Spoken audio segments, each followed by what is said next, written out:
အားလုံးပဲမင်္ဂလာပါခင်ဗျာဒါဖီဘယ်ကနေကြိုဆိုလိုက်ပါတယ်ကျွန်တော်ကတော့ထပ်ပြေမောင်မောင်ပါကျွန်တော်ဒီနေ့တင်ဆက်ပေးခြင်းတဲ့ဇာတ်လမ်းလေးကတော့စာရေးဆရာတာတီရဲ့တဆေးရံညိုးဆိုတဲ့ဇာတ်လမ်းလေးပဲဖြစ်ပါတယ်ဒီဇာတ်လမ်းလေးကိုမစတင်ခင်ကျွန်တော်ရဲ့ channel လေးကို like and subscribe လေးများနဲ့ကူညီပေးသွားကြဖို့တောင်းဆိုချင်ပါတယ်ဟေ့ကောင်ထလေးကျုပ်ကနှစ်ချက်အိပ်ပျော်နေတာဗျာကျုပ်ကိုတယောက်ကနှိုးနေတာကိုကျုပ်နားထဲမှာကြားနေရတယ်ဒါပေမဲ့ကျုပ်မျက်လုံးတွေကဖွင့်လို့ကိုမရတာဗျာကျုပ်စာထဲမှာဖတ်ဘူးတဲ့စကားတစ်ခုကိုချက်ချင်းတတိယမိသွားတယ်ကဘာပေါ်မှာအလေးဆုံးအရာကမျက်ခုံဆိုတာကိုလေဗျာဟေ့ကောင်ထားတော့လေဒီတော့မှကျုပ်ကိုနှိုးနေတဲ့အတန်ကိုကျုပ်တတိပြုမိသွားတယ်ဘလို့အတန်မျိုးပါလဲဒီအတန်ကြီးကိုအာယုံစိုက်ပြီးနားထောင်လိုက်တော့မှကျုပ်စိတ်ထဲမှာကြောက်တလို့ကြီးဖြစ်လာတယ်ဟေ့ကောင်ထားတော့လေကျုပ်မျက်လုံးတွေကိုအသင်အားယူပြီးဖွင့်လိုက်တယ်ဟောရပြီပွင့်သွားပြီကျုပ်မျက်လုံးတွေပွင့်သွားပြီအောင်မလေးဗျဒါဘာကြီးတော့ကျုပ်ကိုနှိုးနေတဲ့လူရဲ့မျက်နှာကြီးကကြောက်စရာကြီးဗျာမျက်လုံးတွေကကျွတ်ထွက်တော့မလို့ကိုပြူးနေတာဗျာမျက်နှာကြီးကလည်းဂျိုင်းကွက်ပြီးတော့နှာခေါင်းကြီးကလည်းပြားချက်နေတာပြိုးနရွက်ကြီးတွေကလည်းရက်တောင်ကြီးတွေလိုအကြီးကြီးတွေဗဇက်ပြဲကြီးကိုဟာပြီးကျုပ်ကိုရဲပြနေတယ်ဗဇက်ထဲကသွားကြီးတွေကလည်းကျိုးတို့ကျဲတဲ့အကြီးကြီးတွေပါလားဒါလူမဟုတ်ရဲ့လားဗျာတရေများလားကျုပ်ကရောဘယ်နေရာမှာလာပြီးအိပ်ပျော်နေတာတော့မျက်ပင်ရှည်ရှည်ကြီးတွေကြားထဲမှာကျုပ်အိပ်ပျော်နေတာဗျာကျုပ်တအားကြောက်သွားတာကိုကျုပ်ကိုနှိုးနေတဲ့လူကတီးသွားပုံပဲဟာမင်းကငါ့ကိုလန်သွားတဲ့ပုံပဲဒီလူကပျော့ပြီးရဲနေတာအပေါ်ပိုင်းမှာဘာအင်ကြီးမှမပါဘူးကိုလုံးတီးကြီးဗျာအောက်ပိုင်းမှာတော့စုပ်ပြဲနေတဲ့ပစိုးကိုဒူးကောင်းလောက်တူတူကြီးဝတ်ထားတယ်ကျုပ်ဒီလူကိုကြည်ရင်နဲ့ကြောက်လိုက်တာဗျာအေးကောင်ကြောက်မနေနဲ့ထမင်းကိုဘိုးလာဖို့သွားတာမင်းကငါနဲ့နေရမှာတဲ့လာကျုပ်ကခမားနဲ့ဘာလို့နေရမှာတော့ကျုပ်မှာအိမ်ရှိတာပဲကျုပ်အိမ်မှာပဲကျုပ်နေမှာဗောဗျာဟာဒီကောင်ခတ်နေမှာပဲမင်းတို့ငါတို့ဘဝတွေကဘယ်မှာအိမ်ရှိလို့တော့တစေရဲ့ဗျာခမားကျုပ်ကိုဘလို့ခေါ်လိုက်တာတော့နေပါအောင်ခမားကဘာတူတော့ငါလားငါကတရေလေမင်းကတစေလေအဲ့ဒါဘာဖြစ်တော့ကွာဘာဗျကျုပ်ကတစေဟုတ်လားကျုပ်ကတစေမဟုတ်ဘူးလူဗျလူဟာဟဲ့ကောင်တစေမင်းကလူမဟုတ်တော့ဘူးကွာမင်းကတေပြီးသွားပြီတေပြီးတော့တစေဖြစ်နေပြီကွာဘာပြောတယ်ကျုပ်တေသွားပြီဟုတ်လားကျုပ်ကဘာကြောင့်တေရမှာတော့ဟာဒီတစေတော့တော်ကိုခတ်နေမှာပဲကိုတေတာလဲကိုမသိကိုဘာကြောင့်တေမှန်းလဲမသိအေးလေဒါမျိုးကဖြစ်တတ်ပါတယ်လေကဲတစေပြီးတော့မင်းကငါပြောမယ်အခုငါတာဝန်ကမင်းကိုနေစရာပေးဖို့ကွာမင်းဟိုတရက်ပင်ကြီးကိုမြင်လားအကြီးကြီးပဲလေအဲ့ဒီတက်ကိုင်းမှာမင်းနဲ့ငါနဲ့နှစ်ယောက်တည်းနေရမှာကွာလာသွားမယ်တရက်ကကျုပ်လက်ကိုကင်လိုက်တယ်ဟာတရက်ကိုင်းမှာထိုင်လျက်သားဖြစ်နေပြီဗျဟုတ်တယ်ထင်တယ်ကျုပ်တကယ်ကိုတစေဖြစ်နေတာဗျကျုပ်အိမ်မက်နေတာလို့ထင်လို့ကျုပ်ဘက်ဝင်းကျင်ကိုတိတိချာချာလိုက်ကြည့်မိတယ်ပတ်ဝန်းကျင်ကိုကျုပ်တိတိချာချာမြင်နေရတာပဲဗျာအိမ်မက်ဘယ်လိုဖြစ်နိုင်မှာတော့ကျုပ်နဲ့မနီးမဝေးမှာထိုင်နေတဲ့တရေကိုကျုပ်တိတိချာချာကြည့်ပြီးမေးလိုက်တယ်ကိုတရေဒါတကယ်လားဗျာတက်စီတကယ်လီကွာမင်းတကယ်တည်သွားခဲ့တာပဲအခုလဲတက်စီတကယ်ဖြစ်နေတာပါကွာဒါဘယ်နေရာတော့ဗျမင်းတို့ရွာဗန်မွေးကုန်းနဲ့ခွေးတဟောင်လောက်ဝေးတဲ့နေရာကွာတရက်ပင်အုပ်ကြီးလေကွာဟိုဘက်ကိုသွားရင်ထန်းတော်ကြီးရွာလေကွာအော်ကျုပ်သိပြီဗျာထန်းတော်ကြီးနဲ့ဗန်မွေးကုန်းကြားကတရက်ပင်အုပ်ကြီးပဲကိုတရက်ကျုပ်ကဘလို့ဖြစ်လို့တေခဲ့ရတာတုံးဗျာပြီးတော့ကျုပ်ကဘာကြောင့်တစေဖြစ်နေရတာတုံးလူဘဝတုံးကကြီးမားမကောင်းမှုတွေဘာတွေမလုပ်ခဲ့ပါဘူးဗျာကျုပ်တေတော့ကျုံမိမများခက်ကရောကျုပ်တော့ကောင်းမှုကုသိုလ်တွေမလုပ်ပေးဘူးလားဗျာမင်းမေးတာတွေကအယမ်းများနေတော့ငါဘယ်ကစပြီးဖြစ်ရမှန်းတော့မသိတော့ဘူးကွာတစေရဲ့ဒီလိုဟေ့မင်းတေတာကသူများလောက်ကြံလို့တေရတာကွာမင်းမိမများခက်ကမင်းအတွက်စွန့်တွတ်ပေးပေမဲ့မင်းက9ရက်လုံးအိပ်ပျော်နေတာလေဗျာကျုပ်ကအိပ်ပျော်နေတာဟုတ်လားကျုပ်ကဘယ်နေရာမှာအိပ်ပျော်နေလို့တော့ဗျာမင်းလဲကြပြီးတေတဲ့နေရာမှာပဲအိပ်ပျော်နေတာကွာတစေရကိုတရေခမားကိုကျုပ်တခုလောက်မေးပေးရစီဗျာဟာတစေတခုမဟုတ်ဘူးကွာမင်းအများကြီးမေးလို့ရတယ်ဘိုးကမင်းကိုငါးစီမှာအပ်သွားတာမင်းနဲ့ပတ်သက်ရင်ငါကတာဝန်ယူရမှာကွာဒီလိုပါဗျာခမားနဲ့ကျုံနဲ့ဟာတစေတရေတွေဖြစ်နေပါလေရနဲ့ခမားကြတော့အဝတ်စားပြည့်ပြည့်စုံစုံမရှိရုပ်ရည်ဆိုးဆိုးဝါးဝါဖြစ်ပြီးကျုံမှာတော့လူဘဝတုန်းကလိုပဲအဝတ်စားပြည့်ပြည့်စုံစုံနဲ့ရုပ်ရည်ကလည်းလူတုံးကရုပ်ရည်အတိုင်းပဲ ဒါကဘာတဘောတော့ဗျာကိုတရေရဲ့တစီငါကအာကုတူကန်နေကြောင်းတရေဘွားကိုရတာလေကွာမင်းမကငါလိုအာကုတူမရှိဘူးမင်းပိုင်တဲ့အိမ်တွေဝိုင်းတွေယားတွေချွေတွေငွေတွေနဲ့ပြီးတော့မင်းအင်မတန်ချစ်တဲ့မြခင်ရဲ့ဓာတွေကိုဆွဲလန်းတဲ့စိတ်ကြောက်တာမင်းကတစီဘွားကိုရောက်လာတာလေဒီတော့ငါကရုပ်ဆိုးပန်းဆိုးနဲ့အဝိစားပြည့်ပြည့်စုံစုံမရှိပဲမင်းကလူတုံးကလိုပဲရုပ်ရည်အဝိစားတွေရနေတာပေါ့ကွာနောက်တော့မင်းသိလာမှာပါပါဇက်ပေါက်တေးသေးလေးရှိတဲ့ပိတ်သားတွေရိုက်ပုံညင်းစေတာကိုမကြခဏခံရတဲ့ပိတ်သားတွေတရေတွေတစီတွေတပတ်ကြီးတွေအကြောင်းကိုမင်းသိလာမှာပါကွာကျုပ်ကစိတ်ထဲမှာတော့တော်တော်ကိုဝမ်းနေသွားတာပေါ့ဗျာဒါပေမဲ့ကျုပ်စိတ်ကိုထိန်းချုပ်ပြီးကိုတရေကိုကျုပ်မေးလိုက်တယ်ကိုတရေစောစောကခမည်းကျုပ်ကိုပြောသွားတယ်ကျုပ်ကသူများတေချောင်းကြံလို့တေရတာဆိုအဲ့ဒါဘလို့ဖြစ်ရတာတုံးဗျာကျုပ်ကလူတိုင်းနဲ့တင်းမြတ်အောင်နေတဲ့ကောင်ပါဗျာဗန်မွေးကုန်းကမိုးညိုဆိုတာလူတိုင်းခင်တဲ့ကောင်ပါကျုပ်ကိုမုန်းတဲ့လူမရှိပါဘူးကိုတရေရဲ့ဘယ်သူကမှကျုပ်ကိုတေချောင်းကြံခဲ့တာတုံးဗျာတစီမင်းကလှုပ်ရိုးသားတဲ့ကောင်ဆိုတာငါယုံနေကွာဒါကြောင့်လဲမင်းကိုငါခင်တာဒါပေမဲ့တစီရကိုကောင်းရင်ခေါင်းဘတော်မှမရွေ့ဘူးလို့ပြောကြပေမဲ့ကိုကောင်းတိုင်းလဲခေါင်းမရွေ့တာတော့မဟုတ်ဘူးကွာမင်းကိုမင်းမဲ့ကြည့်လေကွာမင်းနဲ့တာဝါဟာငငယ်လေးတဲကကစားဘက်ကြီးလာတော့လဲဘာဆဆအတူတူဘယ်တော့အတူတူမို့လား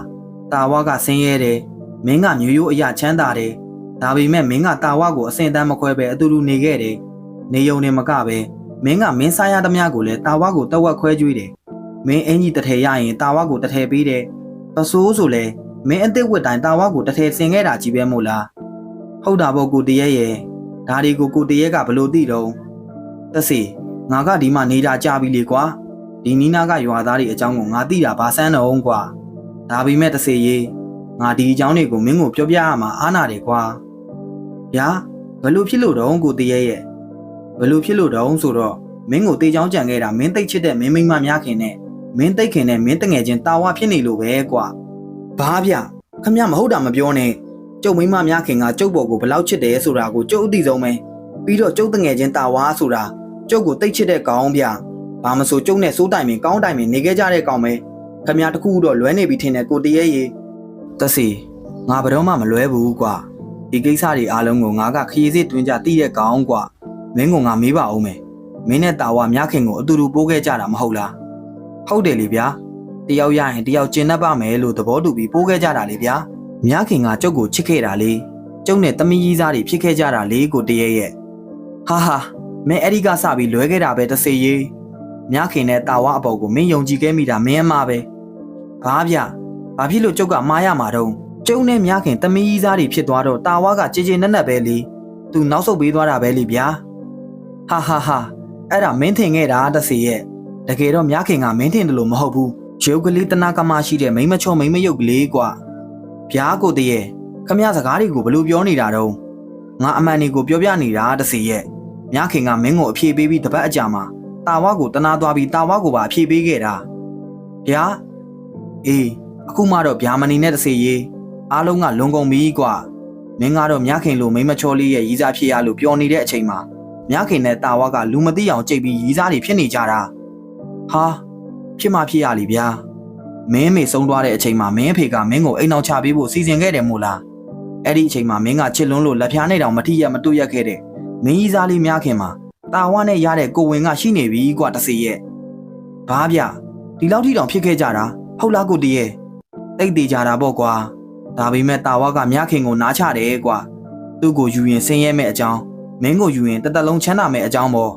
့ဒီမာတွေမြခင်ကတာဝါကိုမေးတယ်ကျုပ်လွယ်ထားရတဲ့ရှင်ကလေးကိုထဲမတွက်နိုင်တော့ဘူးလားကိုတာဝါမြခင်ရဲ့မိုးညိုကငါတငယ်ချင်းပါငါကလေးကိုငါတငယ်ချင်းကအဖေလုပ်ပြီးမွေးတာငါကဘာမှမကျင်တတ်စရာရှိတော့ဟာပြီးတော့နင်းတသက်လုံးချမ်းချမ်းသာသာနေရတာကိုကြည်ပြီးငါကျင်တတ်နေမှာပါလို့ထက်ခါနားချတော့မြခင်ကတာဝါစကားကိုနားထောင်ပြီးမင်းကိုလက်ထပ်ခဲ့တာပဲတစေမင်းနဲ့လက်ထပ်ပြီးနောက်မှာလဲတာဝါနဲ့မြခင်ကကင်းရှင်းသွားတယ်လို့မင်းမထင်နဲ့ကွာသူတို့နှစ်ယောက်ကမင်းလေးရင်လက်လို့ပေါင်းတင်းနေကြတာဖြစ်မှဖြစ်ရလေကိုတရေရဲ့ကျုပ်ကတော့မြခင်ကိုချစ်လိုက်ရတာဗျာအေးနောက်တော့မင်းအဖေကြီးဆုံးသွားတယ်ဒီမှာနေမင်းတို့ဘိုးဘွားဆင်ဆက်လက်ဆင့်ကမ်းပေးခဲ့တဲ့အမွေတွေအားလုံးကိုမင်းတယောက်တည်းရခဲ့တယ်လေကွာရွှေတွေကြီးပဲငါပိတ်တာကြော်တယ်မို့လားနောက်တော့ယာတွေလည်းအများကြီးပိုင်ခဲ့တယ်ဝိုင်းကျဲကြီးတဲ့ကကျွန်းအိမ်ကြီးကြီးလည်းမင်းတယောက်တည်းရခဲ့တာပဲမို့လားမင်းကရွှေတွေကိုမင်းသိချစ်တဲ့မြခင်ကိုပြခဲ့တယ်လေအဲ့ဒါမင်းအမားပဲတစေရဲ့မိမယုတ်ကသူ့ရဲ့လင်ငယ်တာဝါကိုတွားပြောတယ် ကိုတာဝဒီစည်းစိမ်တွေကိုကိုမိုးညိုနဲ့မဟုတ်ပဲရှင်နဲ့တာခံစားရရင်ကျမတော်တော်ကိုပျော်မိမှရှင်သိလားဒီတော့ရှင်နဲ့ကျမရတဲ့သမီးလေးရဲ့အဖေရင်းဖြစ်တဲ့ရှင်ရဲ့ကျမရဲ့အတူတူတိတ်နေကျင်တာပဲတော့ရှင်ဖြစ်အောင်ကြံစမ်းပါလို့တွေ့တိုင်းပြောတော့မင်းပိုင်တဲ့ရွှေတွေရာတွေအိမ်တွေကိုလောဘတက်တော့တာပေါ့ကွာ။အော်ဒီလိုဖြစ်ရတာလားဗျာ။အေးဟုတ်တယ်။တက်စီဒါကြောင့်မင်းကငါပြောပြရမှာကိုတိတ်ပြီးအားနာတာကွာ။ဒါပေမဲ့မင်းကငါရဲ့တငယ်ချင်းဖြစ်ပြီဆိုတော့ဒီအကြောင်းတွေကိုငါမှပြောပြဖို့တာဝန်ရှိသွားပြီတက်စီယာ။အေးအဲ့ဒီမှာတင်တာဝါကထန်းတော်တဲကထန်းတက်သမားရင်းထောင်ဆိုတဲ့ကောင်နဲ့ပေါင်းပြီးကြံတော့တာပေါ့ကွာ။ရင်းထောင်ကိုထန်းရည်ထဲမှာဟုံးမြစ်ကိုတွေးပြီးထည့်ခိုင်းနေမင်းနဲ့တာဝါအဲ့ဒီညနေကထန်းရည်အတူတူတောက်တော့ဟုံးမြစ်ထည့်ထားတဲ့ပထမအုပ်ကိုမင်းတယောက်တည်းကုံအောင်တောက်တယ်လေကွာတာဝါကသူ့ဘိုက်မှာလေထိုးနေလို့ဆိုပြီးခဏနေမှတောက်မယ်ပြောပြီးမင်းကိုအရင်တောက်ခိုင်းခဲ့တာမို့လားဟုတ်တယ်ဗျကိုတရေရဲ့နောက်ထပ်မှာတဲ့မြူအိုးတွေကြားမှာသူ့ဘိုက်ငိန်သွားပြီဆိုပြီးတောက်ခဲ့တာအဲ့ဒီအတွက်ရင်းထောင်ဆိုတဲ့ကောင်ကိုတာဝါကငွေ3000ပေးတယ်ဟုတ်လားဒါကြောင့်ကျုပ်အိမ်မှာငွေ3000ပျောက်ခဲ့တာကိုတိတ်ဟုတ်တာပေါ့တစေယာတာဝါဆိုတဲ့ကောင်မှာငွေ3000ပဲရှိမှာတော့မင်းမိမများခင်ကမင်းငွေတွေကိုယူပြီးပေးလိုက်တာလေ။အော်ဖြစ်ရလေဗျာ။ကျုပ်ငွေတွေနဲ့ကျုပ်အသက်ခံခဲ့ရတာပါလား။အေးဟုတ်တယ်တစေထန်းတော်ကပြန်တော့တာဝါကကြံတဲ့လူတွေကိုပါအဖို့ခေါ်ပြီးပြန်ခဲ့တာလေကွာ။အကြောင်းရှိရင်ဒီကောင်တွေကိုတက်တီထူဖို့ပေါ့ကွာ။လမ်းရောက်တော့မင်းကမူးတယ်ဆိုပြီးလဲကျသွားတယ်။အဲ့ဒီနေရာမှာတင်မင်းသေသွားခဲ့တာပဲတစေရ။တာဝါတို့အုပ်စုကတော့မင်းတောက်တာများပြီးအုံနောက်ပဲထိတယ်လို့တရင်ဖြန့်ကြတာပေါ့ကွာ။မင်းနဲ့တာဝါကခလေးတဲကတွဲခဲ့တဲ့ကောင်လေးဆိုတော့ဘဒူကာရောမင်းကိုလှုပ်ကြံတယ်လို့ထင်မှာတော့တစီရဲ့တော်တော်ကိုရုံမာခဲ့ကြတာပဲဗျာဟုတ်တယ်တစီတကယ်တော့များခင်မကောင်းတာကွာဒီမိန်းမကမိန်းမရုပ်တယောက်ပဲမကြခင်မင်းသိရမှာပါကွာများခင်နဲ့တာဝါယူကြလိမ့်မယ်မင်းသမီးလို့မင်းထင်ခဲ့တဲ့ကလေးကလည်းတာဝါကလေးပဲကွာကျုပ်ရင်ထဲမှာမီးဟုံးတောက်တယ်လို့ခံစားခဲ့ရတာပေါ့ဗျာကိုတရေပြောခဲ့တဲ့အတိုင်းပဲဗျာနောက်တစ်နှစ်လောက်ကြာတော့တာဝါနဲ့မြခင်ယူလိုက်ကြတယ်။တာဝါဖြစ်ချင်တဲ့လူချမ်းသာဖြစ်ပြီပေါ့ဗျာ။မြခင်ကလည်းတာဝါနဲ့တိတ်တိတ်ပုံဘွားကနေလွတ်သွားပြီပေါ့။ကျုပ်ကတော့တရက်ပင်မော်ကသစီဘွားနဲ့လေ။ဟာသစီဘာတွေကများဒီလောက်တောင်ဒေါသဖြစ်နေရတာတုံးကွာ။ကိုတရေကျုပ်ဒီကောင်နဲ့ဒီကောင်မကိုတတ်ပြစ်မယ်ဗျာ။ကျုပ်စကားကိုကြားတော့ကိုတရေကနေရွက်ကားကားကြီးနဲ့သူ့ခေါင်းကိုငိမ့်ပြတယ်။အေးနောက်2နှစ်လောက်ကြာရင်မင်းမအစွမ်းနေရှိလာလိမ့်မယ်။အခုတော့မင်းမဘာအစွမ်းမှမရှိသေးဘူးတစေအဲ့ဒီလိုစွမ်းလာရင်တော့မင်းသူတို့ကိုတတ်လို့ရတာပေါ့ကွာဒါပေမဲ့မင်းစဉ်းစားနော်ဒီကြားထဲမှာမင်းကသူများအများဝေပေးလို့တာရုခေါ်လိုက်နိုင်ရင်ကျွတ်လွတ်သွားနိုင်တယ်တစေဒီတော့မင်းကငါပြောချင်တာကမင်းရဲ့ရန်ညိုးတွေကိုမထားပါနဲ့တော့ကွာလူတွေအများဝေတဲ့အခါတာရုခေါ်ပြီးလူဘဝကိုပြန်သွားပါဘယ်လစားချိမနေပါနဲ့တစေရကျုပ်ဘတော်မှတာရုခေါ်မှာမဟုတ်ဘူးကိုတည်းရဲ့ဒီကောင်နဲ့ဒီကောင်မကိုကျုပ်တက်ကိုတတ်မယ်အေးကောင်းပြီတစေမင်းကငါတခုပြောရအောင်မယ်မင်းအခုလိုလူပုံစံအတိုင်းအဝတ်စားကောင်းကောင်းနဲ့တစိဖြစ်နေတာကအာကုတို့နဲခဲ့လို့ကွာသိလားမင်းကနောက်ထပ်အာကုတို့တွေထပ်ပြီးကျူးလို့ရင်တော့ငါလိုရုပ်ပြက်စင်းပြက်ကြီးဖြစ်ပြီးတစိဘွားကနေငါလိုတရေဘွားကိုကူးသွားလိမ့်မယ်တစိရဒီမှာကိုတရေဘလူဘွားပဲရောက်ရောက်ဗျာကျုပ်ခံမယ်ဒီအကောင်လင်မယားကိုကျုပ်တက်ရရင်ပြီးရောဗျာအေးလေဒါဆိုရင်လည်းငါမသားတော့ပါဘူးကွာမင်းကငါတငယ်ချင်းပဲတစိရမင်းကငါကအားလုံးကူညီမှာပေါ့ကွာကျုပ်ကိုကူညီရင်ခမရလဲအာကုတို့တွေပိုများသွားမှာပေါ့ကိုတည်းရဲ့ဟာတစီယာငါအဖို့ကမထူးတော့ပါဘူးကွာပြီးတော့ငါကရောက်ရဘဝမှာပျော်တတ်တဲ့အကောင်ကွာမင်းငါအတွက်တော့ဘာမှမပူနဲ့တစီဒါဆိုရင်ဒီလင်မယားကိုကျုပ်တတ်မယ်ဗျာပြီးတော့ငွေ3000ယူပြီးထမ်းရည်တဲ့ကိုဟုံးမြစ်တွေးပြီးထည့်ပေးတဲ့ထန်းသမားရင်းအောင်ကိုလည်းကျုပ်တတ်မယ်အိုးဗျာရှုပ်ပါတယ်ဒီကောင်နဲ့ဒီကောင်မရဲ့သွေးသားတွေကိုပါကျုပ်တတ်ပြစ်မယ်ဗျာဒီမှာတစီမင်းသိထားဖို့ကတစီတရေကလူကိုတတ်တယ်ဆိုတာဒါနဲ့ခုတ်လို့ရတာမဟုတ်ဘူးကွာလူရဲ့စိတ်ကိုကိုယ့်ရဲ့စိတ်နဲ့တစ်ထပ်တည်းကြောက်အောင်ထပ်နိုင်ရတယ်ပြီးရင်အဲ့ဒီလူရဲ့အသိစိတ်ကိုပျောက်သွားအောင်လုပ်လိုက်ပြီးကိုပြောချင်တာကိုပြောခိုင်းကိုလုပ်ချင်တာကိုလုပ်ခိုင်းလို့ရတယ်ကွာမင်းရဲ့စိတ်ဆွမ်းအင်တွေအမြန်တက်လာပြီးလူရဲ့အသိစိတ်ကိုသိနိုင်အောင်ငါသင်ပေးပါမယ်ဒါမှလည်းမင်းအမြန်လက်စားချေလို့ရမှာပေါ့ကွာအဲ့ဒီနေ့ကစပြီးကိုတရေကကျုပ်ကိုတရေတစီလေးတီးရမယ်ကိစ္စတွေကိုသင်ပေးတယ်ဗျကျုပ်ရဲ့စိတ်အစွမ်းတွေကိုလည်းမြန်မြန်တိုးတက်လာအောင်လေ့ကျင့်ပေးတယ်ကျုပ်ကလည်းဟိုကောင်နဲ့ကောင်မကိုတတ်ချင်စိတ်အပြည့်နဲ့အပြင်းထန်လေ့ကျင့်တာတိတိတတာကိုတိုးတက်လာတာပေါ့ဗျာဒီကြားထဲမှာလည်းကျုပ်ကဗံမွေးကုန်းကိုတောက်သွားပြီးဟိုလင်မယားအခြေအနေကိုကြည့်တယ်တယောက်နဲ့တယောက်ဘလူးနေလိုက်ကြတာဗျာကျုပ်အဖိုးလက်ထက်ကလေးကစောက်ထားခဲ့တဲ့ကျွန်းအိမ်မဲမဲကြီးမှာသူတို့လင်မယားကသွေးမတော်သားမဆက်နဲ့အပိုင်သိမ်းပြီးတတ်နေကြလို့ဗျာကျုပ်အမွေရတဲ့ရွှေတွေကိုလည်းရောင်းပြီး ကားတစ်စီးတောင်ထောင်လို့ဗျကျုပ်ပိုင်တဲ့ယာရီအားလုံးကလည်းသူ့ယာရီဖြစ်ကုန်တာပေါ့ဗျာရွာသားတွေကလည်းပေးနိုင်ကျွေးနိုင်တဲ့သူဆိုတော့မြောက်ပင်စားနေကြတာပေါ့ဗျာဟိုလင်မယားကလည်းခြေထောက်နဲ့မြေကြီးတောင်မထိတော့ဘူးကျုံနဲ့မြားခင်ပေါင်းတော့ကရားခဲ့တဲ့ကလေးကိုကျုပ်ကလေးပဲထင်ခဲ့တာဗျာအခုတော့သူတို့မှသမီး2ယောက်တောင်ဖြစ်နေပြီပေါ့ဗျာနောက်မွေးတာလည်းသမီးလေးဗျာကျုပ်ရဲ့စိတ်အစွမ်းတွေကလည်းတက်လာလိုက်တာကိုတရေတောင်အံ့ဩယူရတယ်ဗျူတကယ်တော့ကျုပ်ကတစီဘဝမှာခဏပဲနေရမယ့်ကောင်ဗျာလူတွေအလူဒါနပြုတိုင်းအများဝေရင်ကျုပ်အမြဲတမ်းကြားနေရတာပဲလေဒါပေမဲ့ဒီလင်မယားကိုတတ်ချင်တဲ့စိတ်နဲ့ကျုပ်တခါမှတာရုလိုက်မခေါ်ဘူးဗျတစီမင်းရဲ့အစွမ်းတွေကတော့တိတိတတာကိုတက်လာတာပဲကွာမင်းလှုပ်ချင်တဲ့အလုပ်ကိုလှုပ်ချင်ရပြီကွာတစီရဟာတကယ်ပြောတာလားကိုတရေဟာတကယ်ပြောတာဗောကွာတစီရမင်းနဲ့ငါဟောဒီတစ်ကိုင်းမှာနေခဲ့ကြတာနှစ်သိနေတော့တာမှမဟုတ်တာကွာငါကမင်းကိုမဟုတ်တာပြောမှတယ်လားတစီရကျုပ်ကတေးကြခြင်းလို့ပြောလိုက်တာပါဗျာကဲကိုတရေကျုပ်တို့ဘယ်တော့စားကြမတုံးဗျာအခုပဲစားကြတာဗောကွာမင်းနဲ့ငါရွာထဲဝင်ကြမယ်မင်းရဲ့အိမ်ဝိုင်းတွေကတရက်ပင်ကြီးမှနေပြီးတော့အရင်ဆုံးကလေးတစ်ယောက်ကိုဖမ်းစားမယ်တရေဖမ်းစားတဲ့ကလေးဆိုတာတဖြည်းဖြည်းပိန်ချုံချိနေလာတာကွာနောက်အားပြက်ပြီးတေးတာပေါ့ကွာမြန်သေးစေခြင်းတော့အရန်အားနေနေတဲ့အချိန်မှာငါ့ကိုမြင်အောင်ပြလိုက်ရင်ဦးတွေအသေးတွေပြောင်းဆန်အောင်လန့်သွားပြီးတေးသွားမှာပေါ့ကွာကျုံနဲ့ကိုတရေကျုပ်တို့အိမ်ဝိုင်းကြီးတဲကတရက်ပင်ကြီးပေါ်ကိုပြောင်းပြီးနေခဲ့ကြတယ်ကိုတရေကအကြီးမလေးကိုဖမ်းစားနေကျုပ်ကိုတင်ပေးတယ်ဗျ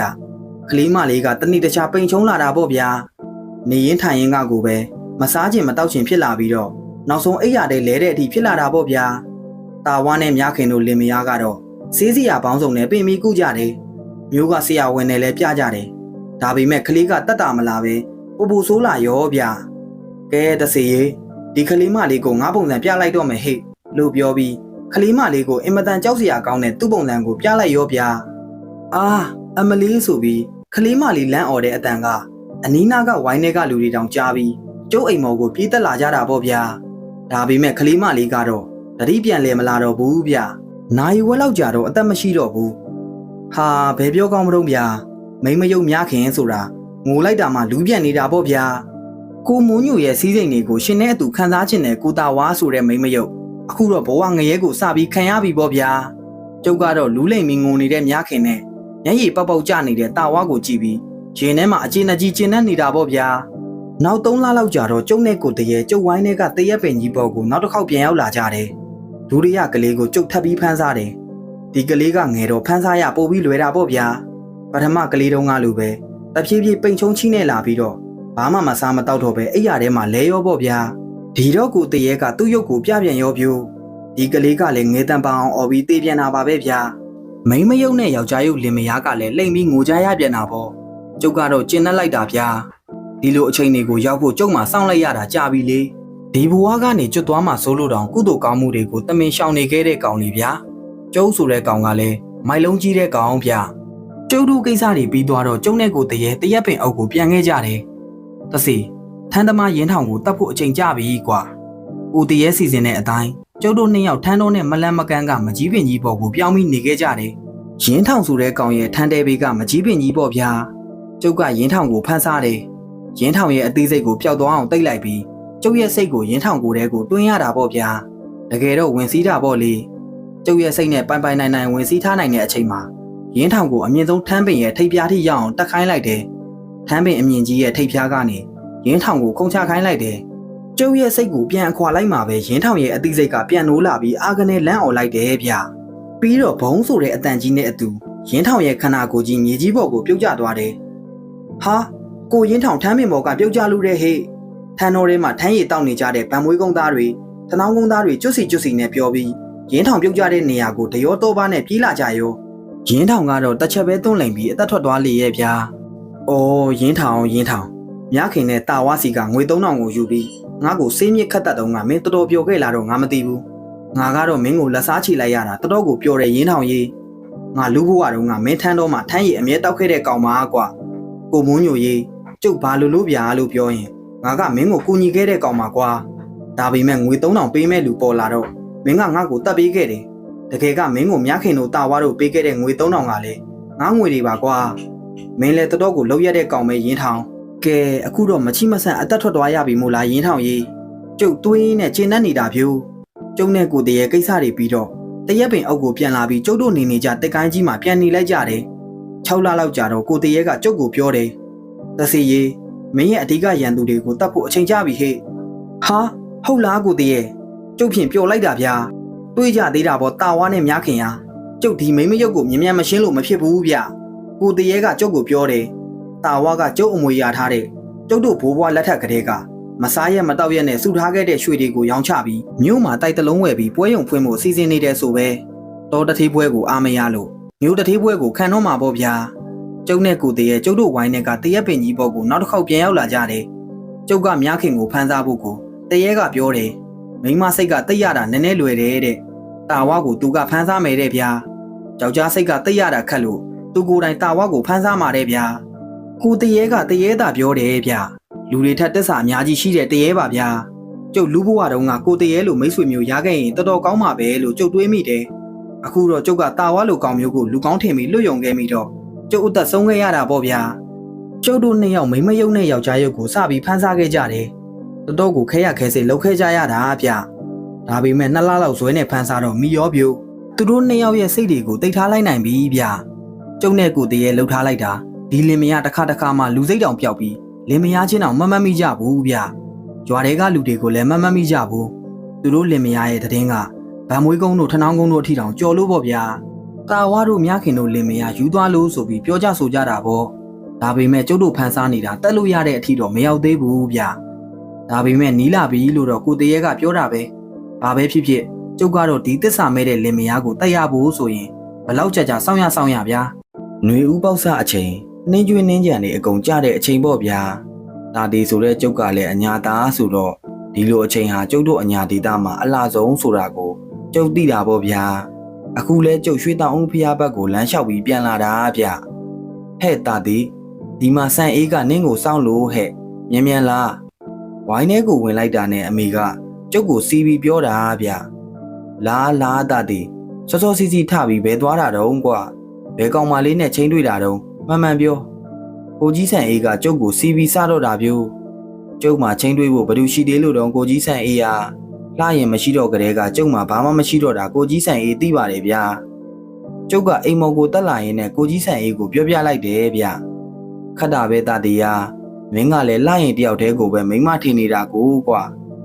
ကျုပ်ကလည်းဘာမှပြန်မပြောတော့ပဲရဲနေလိုက်တယ်ကိုဆန်အေးကိုအမေကဆက်လက်တွေပါတည်ထားလို့တောင်းနေပြီဗျအမေအဖရောပဲသွားတော့နင်းအဖလည်းနေနဲ့ရှင်းစင်နောက်စင်ထွက်သွားတာလေချွေတောင်ဦးဖျားပွဲအတွက်အကျိုးအစည်းအဝေးလုံးမှာမို့လို့တဲ့ရွာဦးเจ้าကိုသွားလေရဲ့ကိုကြီးဆန်အေးစောစီကိစ္စရှိလို့လားဗျာကိစ္စရှိဆိုကိုတာဝါတို့မြခင်တို့စိတ်နောက်တလူဖြစ်နေကြလို့ကွာဟင်ကားထောင်နဲ့ကိုတာဝါလားအေးလေကွာကိုတာဝါကမမြခင်ရဲ့နောက်အိမ်အောင်လေကွာပထမအိမ်အောင်ကကိုမိုးညိုလေကိုမိုးညိုဆုံးတော့မမြခင်နဲ့ကိုမိုးညိုတငယ်ချင်းကိုတာဝါတို့ယူလိုက်ကြတယ်မမြခင်ကကိုမိုးညိုနဲ့ကလေးတယောက်ရတယ်ကိုတာဝါနဲ့ကလေးတယောက်ရတယ်အဲ့ဒီကလေးတွေကလည်းလွန်ခဲ့တဲ့2နှစ်လောက်ကရှင်းစင်နောက်စင်တည်သွားကြတယ်ကွာဟင်ဟုတ်လား2ယောက်စလုံးလားဗျအေး2ယောက်စလုံးကွာတယောက်နဲ့တယောက်3-4လပဲခြားတယ်2ယောက်စလုံးဆုံးသွားရှာတာဟင်ဟုတ်လားဘာယောဂတွေနဲ့ဆုံးတာတုံးဗျဘာယောဂရဲ့လို့မဲရမရှိပါဘူးကွာတပိန်တလိန်နေဖြစ်ပြီးတေကုန်ကြတာပဲအခုလဲကိုတာဝါနဲ့မမြခင်တို့အကောင်းကြီးကနေစိတ်တွေနောက်တလူဖြစ်နေကြတယ်ကွာဟင်ဟုတ်လားအခြေအနေကတော်တော်ကိုစိုးနေလားဗျဟာတာတီကလည်းတခါတလေကြရင်လင်မယားချင်းတော့မမိကြဘူးကွာခမားဘဒူတုံးရှင်ဘဒူတုံးနေဖြစ်ကုန်ကြရောတခါတလေကြတော့လေတတိပြန်လေလာတတ်တယ်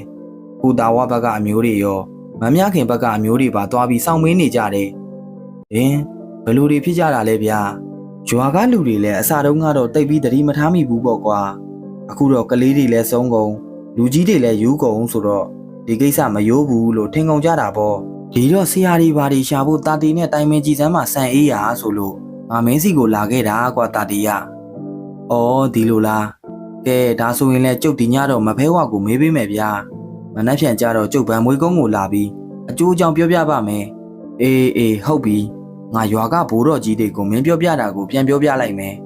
ကိုဆန်အေးကတွေးကြရ4ပါးတွေပြောရင်းနဲ့တော်ကြာမှထပြန်သွားတယ်ဗျညရောက်တော့မဖဲဝါရဲ့ကိုွယ်ရုပ်ကလေးကိုကိုင်းပြီးကျုပ်ကအိမ်မက်တောင်းတယ်အိမ်မက်ထဲမှာမဖဲဝါနဲ့ကျုပ်တွေ့တယ်တာတီ နင်ကဘာကိစ္စရှိလို့တော့မဖဲဝါဗန်မွေးကုန်းကကားထောင်တဲ့ကိုတာဝါနဲ့မမြခင်တို့အကြောင်းကိုမေးချင်လို့ပါဗျာ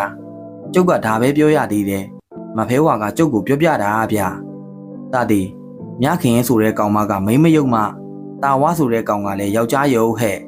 မိုးညိုကလူကောင်းသူကောင်းမြခင်ရဲ့ဆိုတဲ့ကောင်မကမိုးညိုနဲ့မယူခင်ကလေးကတာဝါနဲ့တိတ်တိတ်ပုံညားနေခဲ့တာခလေးရှိတော့မှမိုးညိုနဲ့ယူလိုက်ရတာအဲ့ဒီကလေးကလည်းတာဝါကလေးမိုးညိုကဓာရီကိုဘာမှမသိခဲ့ဘူးမွေးလာတဲ့ကလေးကိုလည်းသူ့ကလေးပဲထင်နေခဲ့တာအခုတော့ဒီကလေးလည်းမရှိတော့ပါဘူးမိုးညိုနဲ့ယူပြီးတော့လည်းမြခင်ကတာဝါနဲ့လင်ငယ်နေတော့မယ်မိုးညိုအဖေဆုံးတော့ရွှေတွေအများကြီးကိုမိုးညိုတယောက်တည်းအမွေရလိုက်တယ်လေဒါတွေကိုတွေးတော့မြခင်ကဒီစည်းစိမ်တွေကိုမိုးညိုနဲ့အတူမခံစားခြင်းဘူးတာဝါနဲ့ခံစားခြင်းနဲ့တာဝါကိုမကြာခဏနှစ်ပူနှစ်စားလို့တော့တာဝါလည်းလောဘတက်လာပြီးနောက်ဆုံးထမ်းတက်တဲ့ရင်းထောင်အောင်ဆိုတဲ့အကောင်ကိုငွေတွေပေးပြီးမိုးညိုကိုတေချောင်းကြံနေဟဲ့ဟာရက်ဆက်လိုက်ကြတာဗျာအေးထမ်းရည်ထဲမှာဟုံးမြစ်ကိုထည့်တိုက်လိုက်တာမိုးညိုတေရောဒီတော့မှအယုံမမြခင်ကလင်ငယ်ကိုလက်ထပ်ပြီးတထေးတွေတထေးမတွေဖြစ်ကုန်ကြတာပေါ့ဟဲ့အခုတော့ဟိုးကောင်းလက်ချက်နဲ့ရင်းထောင်လည်းတည်သွားပါပြီဗျာထမ်းတက်တဲ့ကိုရင်းထောင်ကထမ်းမင်ဘော်ကပြုတ်ကြလို့တေးတာမဟုတ်လားမဖဲဝါရဲ့ဘယ်ကဟုတ်ရမှာတော့တာတီးရဲ့ဟိုကောင်မဲတက်လိုက်တာလေဗျာဘယ်ကောင်တက်တာတော့မဖဲဝါဟာမိုးညိုလေမိုးညိုကတစေဖြစ်နေတာဟဲ့အကုန်လုံးကိုလိုက်ပြီးလက်စားချိနေတာအကုန်လုံးကိုတက်ပစ်မှာပထမဆုံးကလေးနှစ်ယောက်ကိုတက်ပစ်တယ်ပြီးတော့ထမ်းတက်သမားရင်းထောင်အခုတော့အဓိကလက်တဲ့နှစ်ယောက်လေဟင်ဘဒူတွေတော့ဟဲ့တာတီနင်အားလာကြည်လားမြခင်နဲ့တာဝလီအခုပဲယူအောင်လှုပ်ထားပြီလေဟဲ့အဲ့ဒါတစီမိုးညိုရဲ့လက်ချက်ဟဲ့တိတ်မကြပါဘူးမိမရုပ်လင်မယားတေတော့မှာပါဗျာဒါဆိုရင်ဘလူသားရမှာတော့မဖဲဝါကျုပ်ကိုပြောပါဗျာတာတီမတရားခံခဲ့ရတဲ့မိုးညိုကသူ့ရန်ကြွေးတွေကိုသူဆက်နေတာဟဲ့နင်းနဲ့ဘာဆိုင်လို့တော့ဟာဒီလိုလည်းမဟုတ်ဘူးလေမဖဲဝါရဲ့မမြခင်တို့ကိုတာဝါတို့လည်းသူတို့အပြစ်ကိုနောက်ဘဝမှာခံကြရမှာပေါ့ဗျာအခုတော့ကဲပေးတင်ပါတယ်နင်ငါ့ကိုဝဲရုပ်ကိုပြပြီးမိုးညိုကိုငါအမိတ်နဲ့ရွာပြင်ကိုထွက်ခိုင်းလိုက်ပေါ့ဒါပေမဲ့တစီမိုးညိုတယောက်တည်းမဟုတ်ဘူးတာတီတရေတစ်ကောင်မှပါနေတယ်သူ့ကိုလည်းငါအမိတ်နဲ့နင်းထုတ်လို့ရတယ်အခုဒီကောင်နှစ်ကောင်မြခင်တို့တာဝါတို့နေတဲ့ဝိုင်းထဲကတရက်ပင်အကြီးဆုံးပေါ်မှာရှိတယ်နင်မြန်သွားပြီးနင်ထုတ်ရင်တော့မိလိုက်မယ်မြန်မသွားရင်တော့မိမှာမဟုတ်တော့ဘူးတာတီကျုပ်လန့်နိုးသွားတယ်ကျုပ်အိယာကထားပြီးတကားကိုဖွင့်တယ်ဟဲ့တာတီဒါပဲတုံးအချိန်မရှိကြီးဘာတော့လုံးမလို့တော့အမေနိုးသွားတာဗျအဖလဲနိုးသွားပြီကျုပ်ဗန်မွေးကုန်းကိုသွားမလို့ဗျဟဲ့ဗန်မွေးကုန်းကိုသွားရအောင်ညတစ်ကောင်ကြီးမှာမဟုတ်တာတီရဲ့မနှက်မှသွားကျုပ်နောက်ကြလို့မဖြစ်ဘူးဗျကျုပ်နောက်ကြရင်ကားထောင်နဲ့ကိုတာဝါတို့လင်မယားတေးလိုက်မယ်ကျုပ်ကအမေနဲ့အဖကိုပြောပြီးတကားဖွင့်လိုက်တယ်တာတီရေတာတီ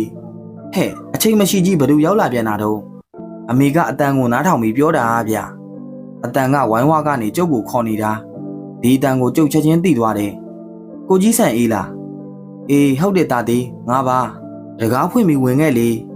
ကိုဆန်အေးကဝိုင်းတကားကိုဖွင့်ပြီးဝင်လာတယ်အိမ်ပေါ်ရောက်တာနဲ့ကိုဆန်အေးကြီးကတမ်းပြီးပြောတော့တာပြိုးတာတီမင်းဘယ်သွားမလို့တော့ကွာခမရတို့ဗန်မွေးကုန်းကိုလာမလို့ပါပဲမဖဲဝါကကျုပ်မြန်သွားမှမမြခင်တို့ကိုကယ်လို့ရမယ်ဆိုလို့ကျုပ်အခုလာဖို့လုပ်နေတာဟေးဟုတ်လားမဖဲဝါကမင်းကိုဒီအတိုင်းပြောတာလားကွာဟုတ်တယ်ကိုကြီးဆန်အေးကဲခတ်တုတ်သွားကြစို့ဗျာကျုပ်ကချက်ချင်းမတက်ထားရက်လိုက်တယ်မသွားနဲ့တော့တာတီမင်းမမီတော့ဘူးဗျာဘာဖြစ်လို့တော့ကိုကြီးဆန်အေးရဲ့မမြခင်ရောကိုတာဝါရောခုနလေးတင်တေကုန်ကြပြီဟဲ့ဟုတ်လားဆန်အေးရဲ့ဘလို့ဖြစ်ကြတာတော့အကြီးရေလင်မယားနှစ်ယောက်လူစိတ်ပြောက်ပြီးတယောက်နဲ့တယောက်နှီးဖြတဲ့ဓားချုံနေနဲ့ထိုးကြတာတဲ့မျက်လုံးကြီးတွေကိုပြူပြီးသူတစ်ချက်ကိုတစ်ချက်ထိုးကြတာတဲ့ဗျာတယောက်စီမှာဓားချက်10ချက်ကျော်ထိတာဆိုပဲဟာလူတွေကဝိုင်းမဆွဲကြဘူးလားဟဲ့သူတို့အမျိုးတွေရှိပါတယ်ဝိုင်းဆွဲတဲ့လူတွေကိုပါထိုးလို့ဘယ်သူမှအနာမကက်ရကြတော့ဘူးတဲ့အကြီးရေတယောက်နဲ့တယောက်မသိမချင်းကိုထိုးနေကြတာတဲ့ဗျာတအိမ်လုံးလဲသွေးတွေကိုရဲနေတာပဲတဲ့ဟဲ့ဒါဆိုရင်အခုတေကုန်ကြရောလားဆန်အေးရဲ့မသိမချင်းထိုးပါတယ်ဆိုမှတေပြီဘောဟဲ့ငွေစိန်ရဲ့ကျုပ်ဘကဝင်ပြောတာပြိုးအောင်မလီဖြစ်မှဖြစ်ရလေဟဲ့ကြားရတာနဲ့တင်ငါမှရင်းနေတုံလိုက်တာဟဲ့ဘလို့များဖြစ်ကြပါလိမ့်ဆန်အေးရဲ့ဘလို့များကြားတော့ကွာအဘကကိုဆန်အေးကိုမေးတယ်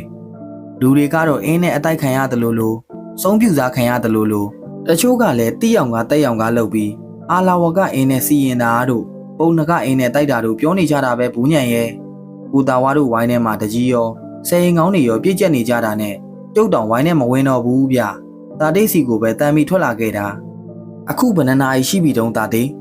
အမေကကျုပ်ကိုမေးတာဗျကျုပ်ကဖျားကန်းထဲကစပွဲတင်နာရီလေးကိုလှမ်းကြည့်လိုက်တယ်3နာရီထိုးတော့မယ်အမေရဲ့ဒါဆိုရင်2ချက်တီးလောက်ကဖြစ်တာပေါ့